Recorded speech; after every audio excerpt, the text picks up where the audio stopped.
Marathon Classic begins in just a matter of days, and now it's kind of viewed as like a precursor to Solheim Cup, which is coming up later in the year. So, what are you looking forward to seeing at this year's Marathon Classic, and how will it be different than past tournaments?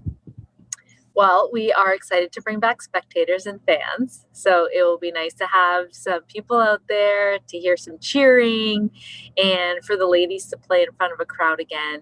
And I think it's just that energy that will be brought in that people are excited to attend events again. So we're looking forward to those crowds, and those crowds will lead to larger crowds that we'll see back or down the road at Solheim Cup during Labor Day weekend. Do you believe that Solheim Cup may bring a boost and more interest to the Marathon Classic, which happens every year? Absolutely. I mean, what's great about having two of these events in the Toledo area in one year is that you can come out to Marathon Classic and see those Solheim Cup players before they come back Labor Day weekend. So not only can you see them once, but you see them twice this year, and I think that's a huge advantage to having that both the Marathon Classic and Solheim Cup here. What do you think makes Toledo such a great host for both of these major golf tournaments? And how do you see Toledo benefiting from these tournaments in the future? I think one of the best things about having these tournaments in Toledo is that everyone is all in. You know, the community is all in, the golf club is all in, the members, spectators, fans, businesses, everyone's all in.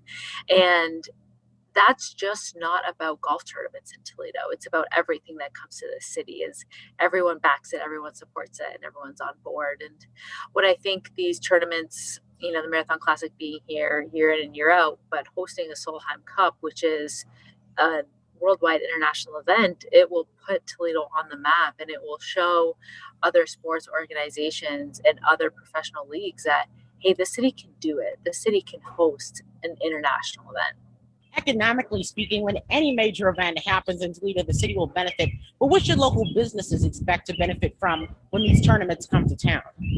I think they will benefit immensely. I mean, I think about just the downtown core and everything that's going to be going on during both Marathon and Solheim, but Solheim specifically. What's so different and so great about this year is that it's not just the golf tournament. So there are events before the golf tournament even starts that are happening downtown. So that if you're a spectator or a fan that are coming from to Toledo from out of town, you have things to do all week.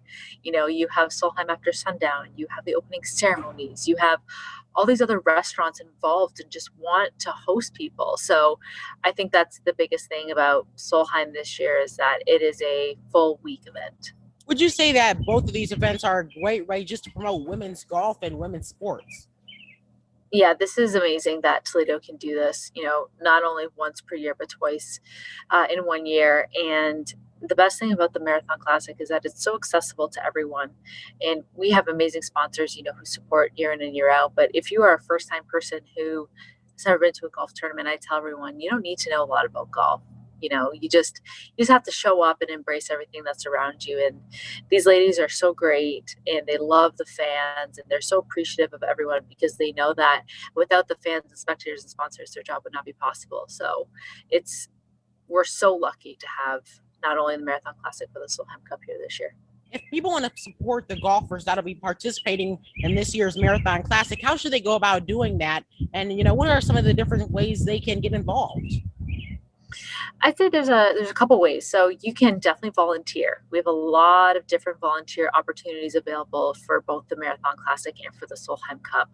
And I would highly recommend, especially the Marathon Classic. It's a community event. So even if this is your first time volunteering, odds are you're going to be volunteering with someone who has done it before or who has experience and can help you, lead you through your first volunteer experience here. And I think so that's on the volunteer side, but the other is being a ticket purchaser, being someone who comes out and watches. I mean, even if you get a ticket from someone, just come out and support. I mean, women's sport in all ways, not only LPGA, but you have the WNBA and other leagues that are just, pushing for support, and they're finally getting the recognition and everything that they deserve. So I think it's more of a just, hey, come out and see what you can experience and hang out and have a good time. Is there anything else you want to add with regard to this year's Marathon Classic? I would just say that if you are in town and you are looking for something to do, this is a great way to see the LPGA stars, to support your community. And, one of the missions or the mission of the Marathon Classic presented by Dana is to raise funds for local children's charities. And this year, there will be 30 local children's charities that are benefiting from our tournament. So, leading up to this point, for the past 36 years, we've been able to raise close to $12 million for over 190 charities. So, if that's not incentive enough to come out and support and help raise funds for the event, I don't know what is, but I'm all about helping people and helping the community. So if that's what it takes, then come on out and do that.